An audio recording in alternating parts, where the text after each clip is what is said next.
যদি সাবজেক্টের পজিশন দুটো ব্যক্তি বা দুটো বস্তু বা দুটো জায়গার মধ্যে বোঝায়, আমরা তখন বিটুইন ইউজ করি।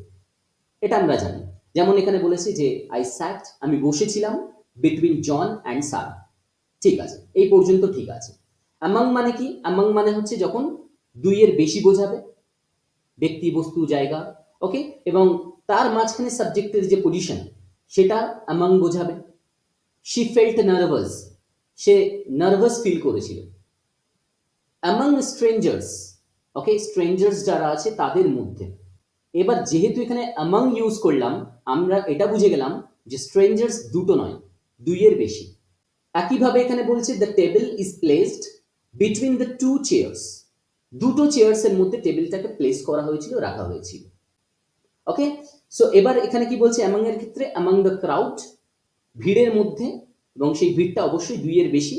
আই স মাই ফ্রেন্ড, আমি আমার বন্ধুকে দেখেছিলাম। এবার আমরা বুঝবো অ্যামাং এবং অ্যামাংস্ট এই দুটোর মানে একই, এখানে কোনো পার্থক্য নেই, মানেগত দিক থেকে কোনো পার্থক্য নেই। কিন্তু যদি ফর্মালি কোনো কথাবার্তা বলতে হয় তখন আমরা অ্যামাংস্ট ইউজ করতে পারি। কিন্তু মডার্ন ইংলিশে কি হয় যে এখনকার সময় ডে টু ডে কমিউনিকেশনে অ্যামাংটাকেই বেশি ইউজ করা হয়, অ্যামাংস্ট খুব বেশি ইউজ করা হয় না। জাস্ট আমি এখানে দেখাচ্ছি, কিন্তু খুব একটা বেশি ইউজ করা হয় না। যেমন বলছে হি ইজ ওয়েল রেসপেক্টেড, সে ভালোই রেসপেক্টেড। কোথায়? অ্যামাংস্ট হিজ কলিগস, তার কলিগসদের মধ্যে, এবং সেই কলিগসটা কতজন? অবশ্যই দুইয়ের বেশি। তখন আমরা অ্যামাংস্ট ইউজ করলাম।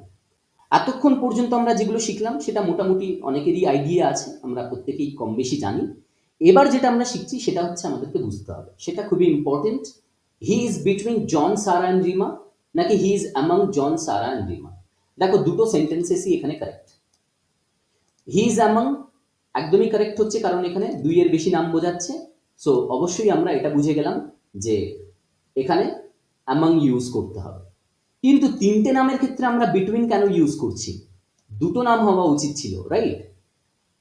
যদি আমরা এটা দেখি যে তিনটে নাম মেনশন করা হচ্ছে এবং তাদের মধ্যে কোনো ডিফাইন্ড রিলেশনশিপ আছে, ক্লিয়ার কোনো রিলেশনশিপ আছে, এবং সেটাকে আমি বোঝাতে চাইছি, আমি রিলেশনশিপের উপরে বেশি করে ফোকাস দিতে চাইছি, তখন আমরা বিটুইন ইউজ করতে পারি। ওকে, দেখো এখানে কি বলছে? হি কুড নট ডিসাইড, সে ডিসাইড করতে পারলো না। Between the red, blue and green shirts, একই বিষয়, সবটাই শার্টসের কালার নিয়ে কথা হচ্ছে, একই ক্যাটাগরিতে আসছে। The discussion between the lawyer, client and জাজ ওয়াজ ইন্টেন্স। এখানে দেখো আমরা একটা ডিফাইন্ড রিলেশনশিপ দেখতে পাচ্ছি, সো আমরা বিটুইন দিয়ে বলতে পারবো।